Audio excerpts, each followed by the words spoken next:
두 번째인데요. 시를 쓰고 기쁨을 느꼈으면 벌써 한 단계 올라가는 것이다.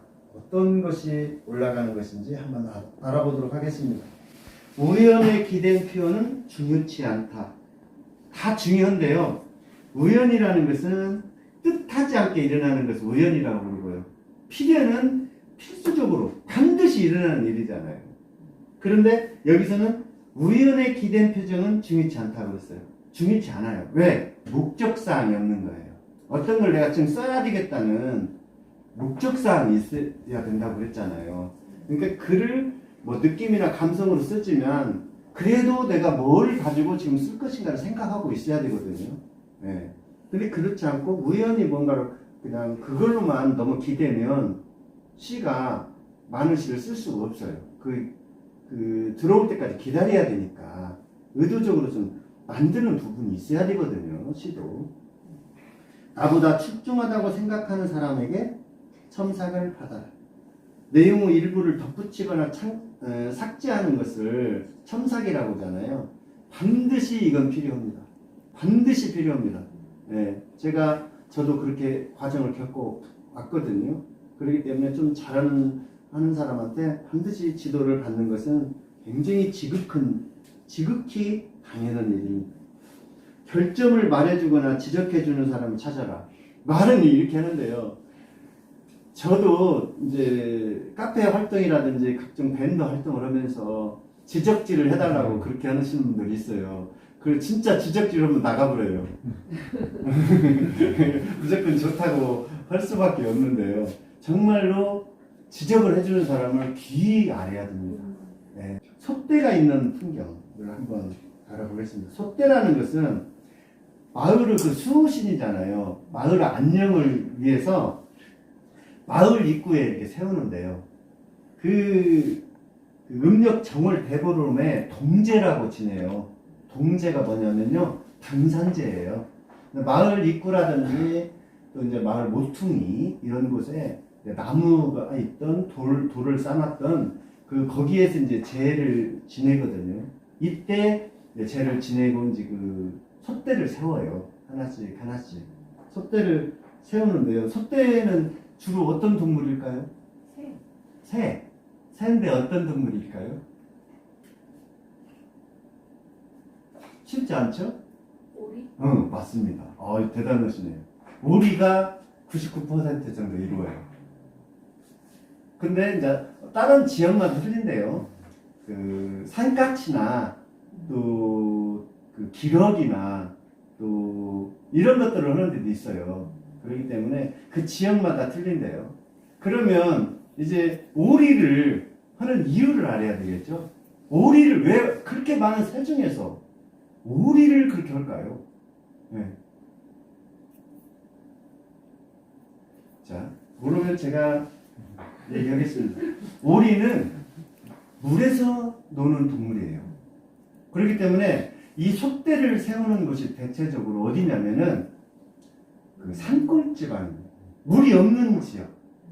그 지역에 물이 없으면 오리를 이제 세워놓으면 그 오리 밑에는 뭡니까?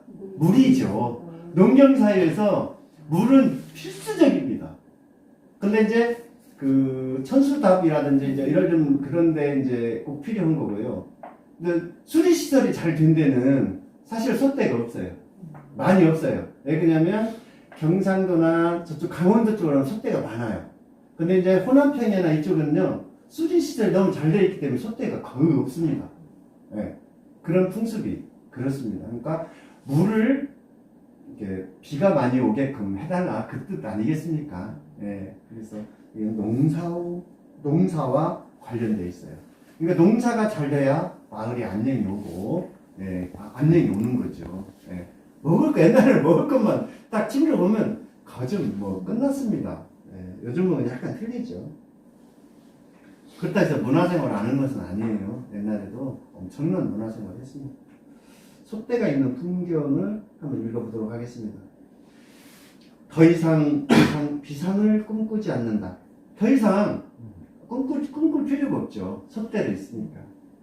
꽃잎의 화폭을 그리는 산마루에서 목소리를 잃은 나무새. 솥새가 나무새예요. 여기서 꽃잎이 화폭을 그리는 산말. 이거는 이제 시인마다 다 틀리게 쓸 수 있어요. 이거는 꼭 왜 이렇게 썼냐 이렇게 하면은 난감합니다. 화폭이라는 말은 그림을 그린 천이나 조기조각 화폭. 그러니까 꽃잎이 이렇게 있으면은 전체 그 산마루 이렇게 그걸 이제 받치고 있는 거죠. 이렇게 그림처럼 이 솥새가 다 보고 있는 겁니다. 능수 벚꽃이 출렁이는 봄이 지나 때마다 감춰문 입술에 햇귀가 닿는다. 능수 벚꽃. 요즘은요, 능수라는 것은 늘어진 능수 앵두, 그 다음에 능수 복숭아, 능수 느티나무 이렇게 해가지고 가로수라든지 정원수로도 많이 심어요. 그 개발이 되어 있습니다. 아주 좋아요. 그 다음에 여기서 입술에 햇귀가 닿는다고 했잖아요. 햇귀가 해우귀일까요? 햇귀, 해우귀 아닙니다. 햇귀라는 것은요, 사방으로 뻗친 햇살을 햇귀라고 해요. 사방으로 쫙 뻗치잖아요. 아침 여명이 딱 이렇게 해가 뜨면 막 사방으로 쫙 하고 뭐 소나무 숲 같은 데도 이렇게 쫙 빛이 들어오잖아요. 그걸 다 햇귀라고 그래요. 햇귀. 네.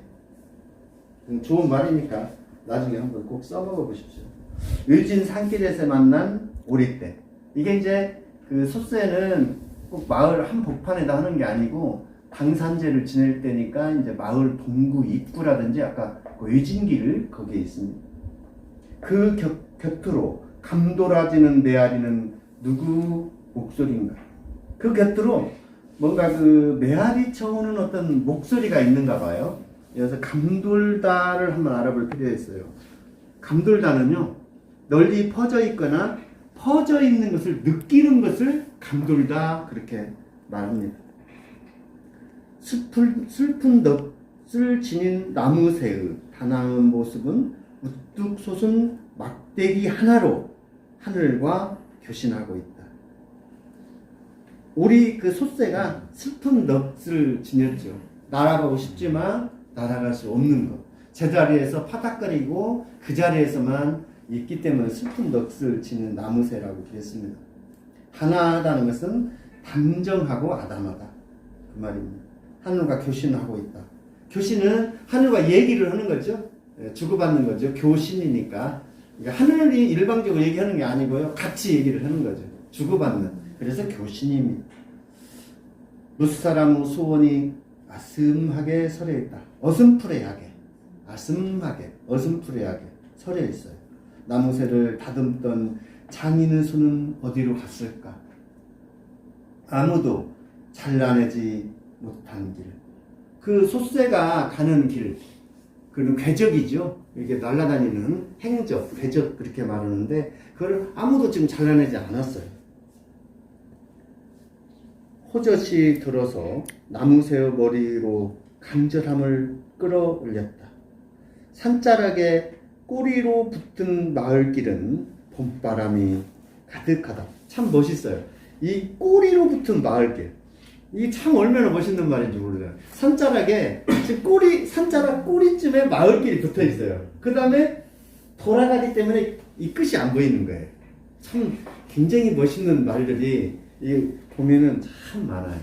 개발을 엄청나게 하는 거죠. 또 다른 시를 또 한번 알아보도록 하겠습니다. 묻꽃 피다. 묻꽃 피다를 손수철 회장님께서 낭독해 드리겠습니다. 묻꽃 피다. 마 정덕. 비닐봉지를 열어보니 후다닥 무언가 뛰쳐나간다. 가슴을 치고 순식간에 사라졌다. 묻꽃이다. 까만 봉지 속이 환하다. 비닐봉지에 담긴 묵은 구 한 개 꽃자루를 달고 있다. 베란다 구석에 뒹굴던 새득새득한 무. 구부정 처진 꽃대에 연보랏빛 꽃잎 달렸다. 정말 독하다. 물 한 모금 못 마시고 꽃을 피웠다. 손에 얹힌 무, 몸집보다 가볍다. 척, 제 무게를 놔버리지 못하고 주저주저 나무새입니다. 범이 말라붙은 무꼬랑지 쥐고 흔들어댄 모양이다. 창을 넘어와 봉다리를 풀고 무를 부추긴 모양이다. 눈을 뜨다만 묻고 여기가 어디라고 덜컥 꽃이 되었던가. 어미살을 파먹고 꽃이 된 무꽃, 쪼그라진 젖을 물고 있는 무꽃. 아, 네. 힘있게 읽어주시네요. 저녁을 맛있게 드셨는가 봐요. 국수무. 네. 그 물꽃피다. 흔히 있어요. 저도 많이 봤습니다. 상당히 좀 게으른 사람들은 많이 볼 수 있어요. 검정 봉다리에 무가 들어있으면은 놔두면 무 꼭 피거든요. 펴요. 틀림없이 핍니다. 그래서 생명력 굉장히, 특히나 무나 이것은 그 수분이 있기 때문에 그 꽃까지 같이 다 필 수 있어요. 예. 그래서 이 무꽃 흔히 있는데 이 흔한 것을 얼마나 멋지게 글을 썼는지 한번 보십시오. 정말 멋지게 썼어요. 비닐봉지를 열어보니 후다닥 뭔가가 튀쳐나간다. 뭔가가 딱 열어보니까 향기인지 뭔지는 몰라도 확 튀쳐나갔어요. 가슴을 치고 순식간에 사라졌다. 요 부분만 조금 제가 이해 안 가는 부분이에요. 순식간에 사라졌다. 가슴을 치고는 조금 뺐으면 좋겠어요. 마경기 선생님한테 죄송한데, 가슴을 치고 조금 그거가 좀 그런 것 같아요. 묻꽃이다. 까만 봉지 속이 환하다. 꽃이 폈으니까 환하죠. 비닐봉지에 담긴 묵은 무 한 개, 꽃자루를 달고 있다. 베란다 구석에 뒹굴던 새득새득한 무.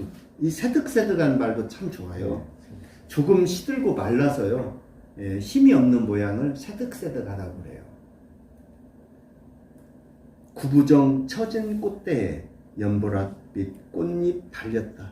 참말 독하다.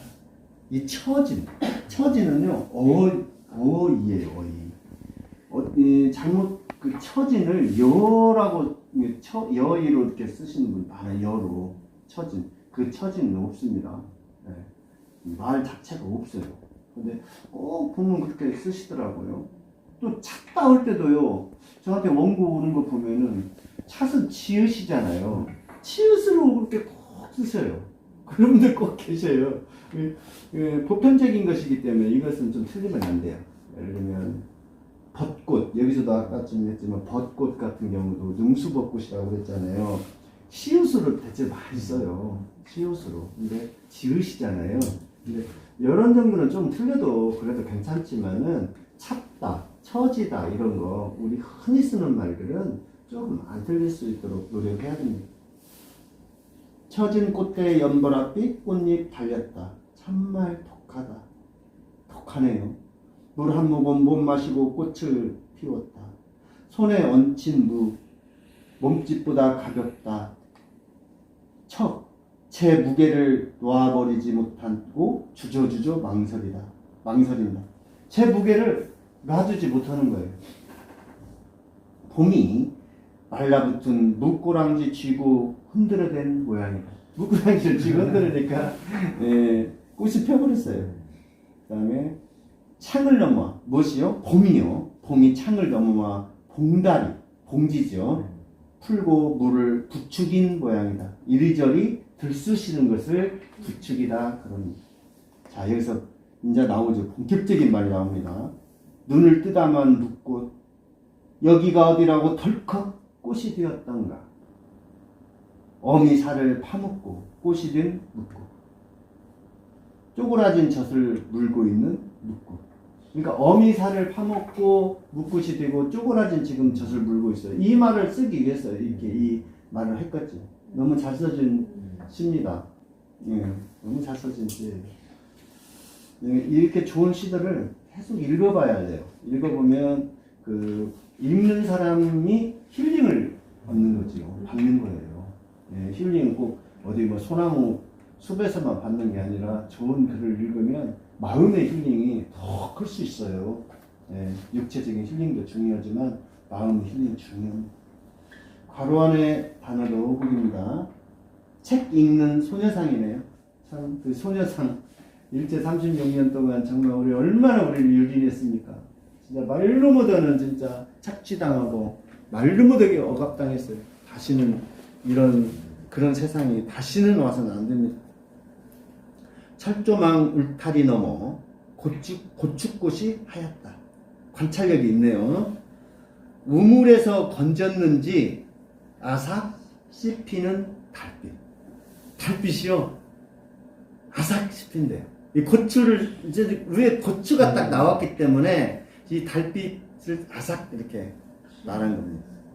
참 좋은 말인 것 같아요. 우물에서 건졌는지 아삭 씹히는 달빛. 억새풀 밭둑에 앉아 칼을 버리고 있다. 억새풀은 침략자 일본을 지금 얘기하는 거잖아요. 예. 억새풀 밭둑에 앉아서 이제 모든 걸 이제 포기하고, 예를 들면 칼을, 억새는요 그 톱니가 아주 이렇게 날카롭습니다. 그래서 억새풀에 딱 스치기만 해도 크게 상처가 날 수 있어요. 그래서 조심해야 됩니다. 네. 그래서 제가 얼마 전에 팜파스를 보러 갔어요. 송수철 회장님하고. 그 팜파스가 큰 억새 아니겠습니까? 프레밀라는 조그만하지만은 팜파스는 엄청난 큰 억새예요. 거기에도 톱니가 굉장히 날카롭거든요. 이게 이제 지금 우리나라에서 지금 그 생태 교란 2급 정도 되는데 앞으로 어떻게 지금 변화가 올지 모르겠어요. 두 번째네요. 다랭이 마을에서예요. 다랭이는 그 남해 그 가천에 있잖아요. 다랭이 마을 많이들 다 가보셨을 거예요. 네. 바람결에 짙어진 유채꽃 샛노란 향기. 거기 유채를 정말 많이 심더라고요. 봄에 가니까 다 유채꽃 지금 만발할 때 제가 한번 가봤었습니다. 흙탑 쌓은 다랭이는 흙탑처럼 이렇게 쌓여 있죠. 네. 멀리서 보면 꼭 흙탑을 이렇게 쌓는 것 같아요. 바다도 갑에 부딪혀 고정관념 깨버리다. 고정관념을 깨버리는 거예요. 갑이라는 것은요, 바다 또는 호수를 이렇게 끈쭉하게 내면 육지의 끝을 갑이라고 그러거든요. 육지의 끝. 그러면 우리가 뭐 호미곶, 간절곶, 그렇지, 곶 똑같아요. 갑과 곶. 네. 근데 이제 삼면이 되게 바다로 이렇게 쌓여 있어야 돼요. 그러면 우리는 이제 반도, 더 큰 거를 반도라고 하죠. 뭐 한반도, 스칸디나 반도 이렇게 또 얘기하기도 하고요. 우리 그 반도라면 변산반도, 뭐 웅진반도, 태안반도, 이게 반도예요. 이게 바다가 툭 튀어나온 곳. 그러니까 갑이나 곶은 조금 적은 것이고요. 또 반도는 좀 더 커요. 네. 그렇게 이제 알고 있으면 좋습니다. 주어진 행으로 시 제후선학이에요. 설연화예요. 설연화를 복수초가 복수초의 다른 말이 설연화입니다. 복수 하면 복과 장수거든요. 근데 한글로만 하면은 좀 어감이 안 좋아요, 사실. 그래서 제가 쓸 때 그냥 설연화로 그렇게 했습니다. 그러니까 이 미나리 아제비과인데요, 열애살의 풀이에요. 그리고 황금색 그 꽃을 초봄에 피우잖아요. 3, 4월 이전에. 근데 황색꽃이에요. 강원도 가리왕산인가요? 거기에 세계적인 복수추, 군락지가 있다고 그러네요.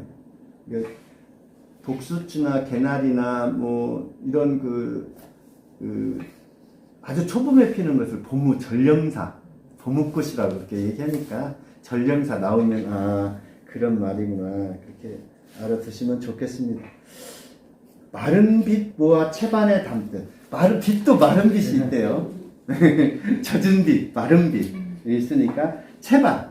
옛날에 우리 어렸을 때 채반이 있었잖아요. 떡도 말리고 뭣도 말리는데 이제 쌀이 나무나 버드나무를 이렇게 엮어서 껍질 벗겨 엮어서 이렇게 채반을 요즘은 이제 플라스틱으로 많이 이렇게 고추 같은 거 말릴 때 플라스틱으로 이렇게 크게 나오잖아요. 채반입니다.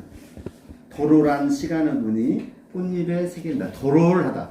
이게 우뚝 이렇게 좀 솟아 있는 거죠. 우뚝하게 솟아 있는 거.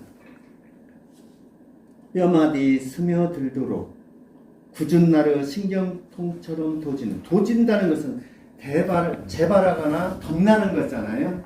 그래서 굳은 나를 신경통처럼, 할머니 할아버지들은 비온 날을 되면은 신경통으로 딱 오니까 그 일기예보보다 더 정확하다고 그럽니다. 그 시절이 눈물 겨우니, 여기서 좀 오타가 나온 것 같아요. 1, 3, 4, 5 이렇게 돼 있잖아요. 이게 1, 2, 3, 4 이렇게 해야 돼. 1, 3, 4, 5라고 돼 있어서 잘못된 겁니다. 답은 3, 2, 4, 1입니다. 3, 2, 4, 1. 1, 2, 3, 4로 고쳐놓고요. 3, 2, 4, 1. 따가운 빛에 눈 감으면 보일 듯. 땅으로 하늘을 끌어내리는 꽃처럼 누구라도 손잡아 일으켜 복과 장수를 노래하라. 체온을 줄여 설현하여. 체온이라는 것은 걔들에게는 이제 체온은 없어요. 이게 의인화시키는 거죠. 설현화. 사람으로 했기 때문에 복수출하게 쓰면 체온이라고 안 했을 거예요. 제가 썼어도. 그러니까 사람, 설현화. 좀 어디 꼭 기생집 이름 같으잖아요. 설현화. 이렇게 말하니까. 그러니까 여기서 중요한 것은요. 땅으로 하늘을 끌어내리는 꽃처럼. 꽃이 하늘을 항시 끌어내린대요. 이렇게. 네. 꽃이. 네. 그리고 꽃은 하늘을 향해서 피고요. 하늘은 꽃을 향해서 비춰주고. 그래서 하늘과 땅, 아까 그 솥새가 그 하늘과 그 자기와 이렇게 새와 그 교신한다고 했잖아요. 꽃들도 다 이렇게 교신을 하고 있겠죠. 첨삭하게입니다. 결론부터 말하면요. 검은 꽃이 필 때가 있다. 이 제목을 그림자로 해야 돼. 그림자. 예. 그림자로 하면 이제 이게 지금 제 몸에서 나오는 그림자와 얘기를 하고 있는 거예요. 몸에서 나온 그림자. 몸에서 나온 그림자는 어디서 나와요? 발끝. 머리에서 나오는 게 아니고 땅에 붙어 있기 때문에 발끝에서 항시 그림자는 시작되는 겁니다. 저희 땅으로 핀데 마음을 분리해 이랬어요. 이렇게 하면 좀 뜬금없으니까 육체와 마음을 분리해 보세요. 이렇게 붙이면 또 어감이 좋습니다. 육체와 마음을 분리해 보세요. 견고한 어둠 속에 있는 동안 이러지 마시고요. 견고한 어둠 속에서. 어둠도요 견고해요. 어둠도 단단할 수 있고요. 네, 견고할 수 있어요. 예를 들면 견고한 어둠, 단단한 어둠 했을 때는요. 우리 일상사에서 어떤 표현이 되냐면은 우리들이 그 속에서 어둠, 가난이라든지 이런 거를 말할 수 있어요. 아픔이라든지 그 속에 지금 나오지 못하는 거잖아요. 꼭 그 어둠이 아니라요. 견고한 어둠 속에서 아주 오래전의 기억이 가슴을 들쑤시네요. 어떤 기억이 있는가 봐요. 지금 지나가는 바람에 아픈 걸까요? 들통난 걸까요? 들통이라는 것은 비밀이나 잘못된 것이 드러나는 거예요. 처음에는 내가 아무에게나 시비 거는 건달인 줄 알았어요. 그러니까 그림자가 아무에게나 시비 거는 건달. 내가 건달인 줄 알았다 이거예요. 건달이라는 것은 특별히 하는 일도 없이 이렇게 돌아다니면서 이렇게 행패도 부리고 그런 사람을 건달이라고 하잖아요. 태화한 촉수를 뻗어 흰 웃음에 손 내밀면, 여기는 뻗어부터 시작해서 내밀면까지는 삭제하고요. 퇴화한 촉수를 뻗으면 검은 울음이 쏟아졌어요. 그림자는 검으니까요. 네, 검은 울음. 그것이 마음의 본성으로 믿었죠. 이게 그것을 마음의 본성으로 믿었죠. 본성은 사람이 본래 태어난 성질, 본성이에요. 이거는 못 고쳐요. 본성은 어느 누구도 고칠 수가 없어요. 자기 자신도 못 고치고 누구도 못 고쳐요. 자, 인성이라는 말이 있잖아요. 개인의 성격. 인성이 좋아야 한다고 그러잖아요. 가장 중요한 게 인성입니다. 가끔 살맞은 편종처럼 우는데 내 안은, 편종으로가 아니고 편종처럼입니다. 가끔 살맞은 편종처럼 우는데 내 안은 어떤 슬픔의 강도, 슬픔도 긴 강이 되지 못했습니다를 슬픔의 강도 되지 못했습니다. 이렇게 고쳐주는 게 조금 편합니다. 여기서 살맞다를 한번 알아볼 필요가 있어요. 살맞다. 살하고 띄고 맞다예요. 살맞다. 살맞다는 뭐냐면요.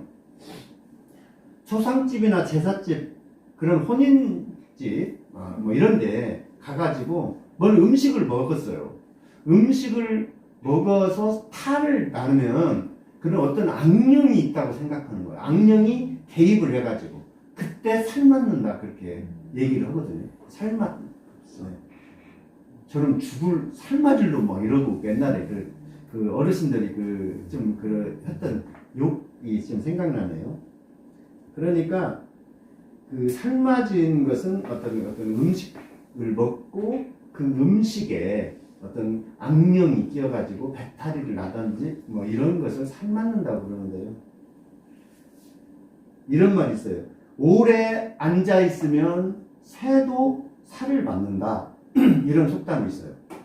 한 자리에 오래 앉아 있으면 새도 살을 맞는다. 이 말은 뭐냐면요. 오래 앉아 있으면 총으로 쏘기도 쉽고 잡기도 쉽잖아요. 그러니까 죽을 수도 있다 그 말이에요.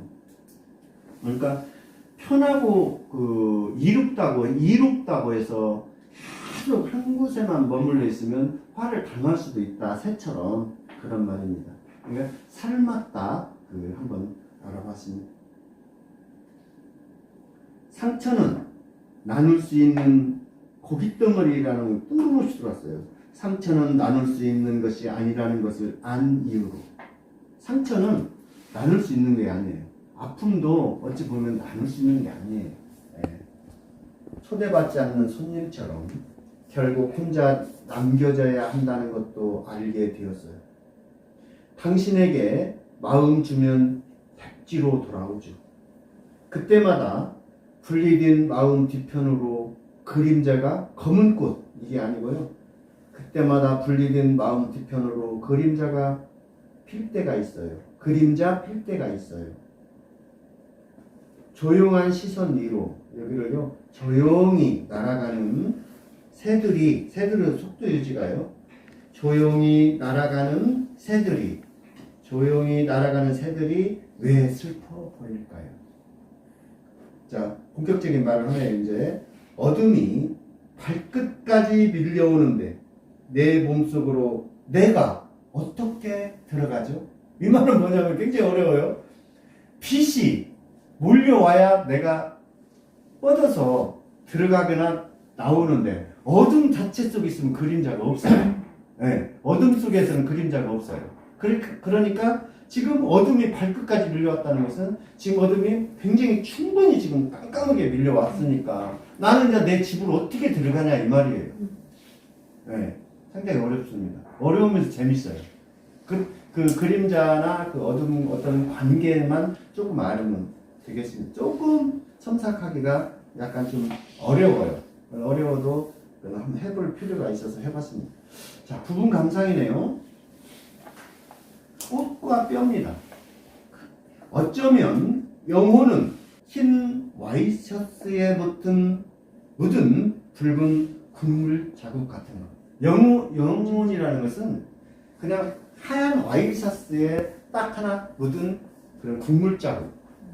그런데 몇 번 헹궈내면 없어지고 만대요. 영혼이라는 걸 그렇다는 거예요.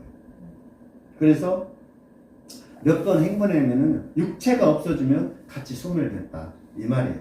그래서 원래 영혼이라는 것은 뭐냐면 육체 속에 깃들어서 생명을 부여를 하고요. 마음을 움직인다고. 그게 마음을 움직인대요. 그 다음에 마음을 움직이는 무형의 실체. 눈에 보이지 않는 존재. 이게 영혼이래요. 영혼은. 그래서 우리는 또 영혼을 또 하나의 영혼을 말하고 있어요. 죽은 사람은 기억, 시옷이죠. 죽은 사람은 영혼을 기린다고 그러잖아요. 네, 영혼을 기리는 거예요. 이 영혼이 아주 중요해요. 우리 사는 사람에도 영혼이 있고 죽은 사람에게도 영혼이 있어요. 육체가 있으면 육체가 소멸되면 영혼도 같이 사라지는 존재예요. 안 보이니까. 자, 두 번째입니다. 회전문 안에서입니다. 회전문. 나오는 이는 들어가는 이의 속도에 맞춰야 하는 이율배반 속이다. 이율배반이라는 것은 서로 모순되는 두 명제가 동등한 타당성을 가지고 주장하는 거예요. 이율배반. 동등한 서로 배척되는 거예요. 좀 이따 시가 나오는데요. 서로 다른 주장을 똑같이 맞다고 하는 거예요. 이율배반. 예. 여기서 나오는 이와 들어가는 이의 이율배반이에요. 같은 문인데요. 회전문이기 때문에. 들어오는 사람과 손이라도 잡고 싶은데 못 잡죠. 네, 못 잡아요. 나오는 사람이. 다 유리 몸속에 유리에 갇혀 있어서요. 나는 그 등을 떠밀고 그는 내 등을 떠밀고 배척의 투명한 거리에 있다. 배척은 반대하거나 거부하여 밀어내는 것을 배척이라고 부르는데 여기는 그 투명한 거리가 있다. 거리가 있다는 것은 유리로 되어 있어요. 열림을 가장한 거짓으로 꾸미는 걸 가장이라고 하죠. 가장한 받침의 혀가 날름거린다. 이렇게 얘기했습니다. 회전문 안에서 한번 알아봤습니다. 등화관제네요. 요즘은 등화관제 없어요. 우리 어렸을 때만 등화관제 많이 했어요. 그래가지고 그 소리를 오포 소리라고 하잖아요. 오포 소리가 힝 하고 나면은 불을 다 껐습니다. 네. 불을 한 5분, 10분 이렇게 끄고 있다가요. 또 힝 하면 불을 켰어요. 네. 그럴 때가 있었습니다. 등화관제. 등화관제는 그 야간 공습에 대비해가지고 일부 지역에 불을 끄거나 또 켜는 일을 등화관제라고 부르습니다. 굉장히 좋은 말이 있습니다. 진짜 폭격이 시작될 줄 알았던 두근거림이. 지금 폭격이 이제 등화관제라니까 폭격이 시작하는데 어디서부터 드냐면 혀끝을 조여오는 거예요. 마르침을 이제 삼킨다고 그러잖아요. 혀끝이 막 조여오는 거예요. 다른 데가 조여오는 거예요. 저 같은 경우는 손을 꽉 찍었어요. 다른 다 틀리겠죠. 이 사람은 혀끝을 조였다고 그러네요. 굉장히 좋은 기절입니다. 진짜 폭격이 시작될 줄 알았던 두근거림이 혀끝을 조였다. 그런데 아주 이런 기절은 참 몇 번 생각을 해봐야 돼요. 자, 이와 같이 그 시를 좀 알아봤어요. 우리는 그 유명한 그 칸트는 이렇게 말했어요. 행복은 세 가지 조건이 있는데요. 할 일이 첫 번째는 있어야 되고요. 두 번째는 사랑하는 사람이 있어야 된대요. 사랑이라는 것은 어떤 에로스 사랑이 아닙니다. 보편적인 사랑. 좋아하는 것보다는 조금 그래도 좀 강도가 있는 그런 사랑이겠죠. 첫 번째는 할 일이 있고요. 좋아하는 사람이 있고요. 희망이 있다면 그 사람은 행복한 사람이다. 그랬습니다. 저희는 시를 통해서 이렇게 좀 힐링을 하려고 노력하고 좀 잘 쓰고 또 다른 사람의 그런 생각도 감정이나 이런 생각도 알아보고 그러니까 참 힐링하는 거예요. 그건 행복 그 요소를 충분히 가지고 있습니다. 오늘은 때로 지식을 탐구하라. 또 시를 쓰고 기쁘게 하면 한 단계 올라간 것이다 라는 그 제목으로 강의를 했는데요.